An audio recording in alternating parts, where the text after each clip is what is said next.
So in terms of adhesive, I'm gonna actually start with this video.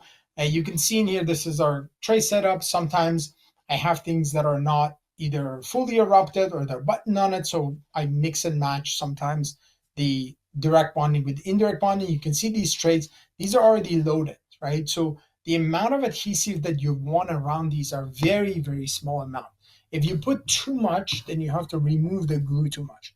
If you put too little, then they're not going to bond, right? So if you look in here, you can see there is just a teeny tiny amount of tray sitting on those, right? So these are all loaded. You can load it the day before, you can load it the day on. We generally don't like to, I mean, we fabricate these the day before and the team load it on the day off and then we deliver it. But if you want to do it earlier, you can totally do that. There's no issue with that, right? So these are showing you a little bit of a closer look of these. And like, I don't remember exactly what was about this tooth that we didn't bond it, but you can see like these are the two brackets, so much more even closer.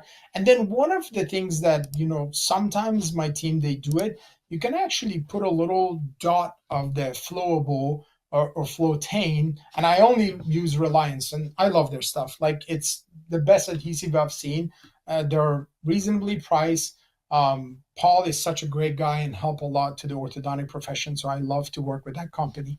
I don't have any incentive. I'm just, these are the things that we use and I really like Reliance. So the go-to is what we use to try to do, you know, basically bond. And the beauty of go-to now is that when you remove the bracket, you can use your dark light or UV light and try to see and remove the adhesive completely. So you can see that sometimes, especially when you're going through your setup and then you can see that there's a little gap, you know, let's say, you know, it happens a lot when you have a canine that does the curvature of the canine doesn't match with the bracket, you can use a little dot to try to fill that gap. So if you know that you need more adhesive to try to fill the gap between the pad and the tooth, instead of loading your bracket with too much of the adhesive, just put a little dot of these flowables at the end.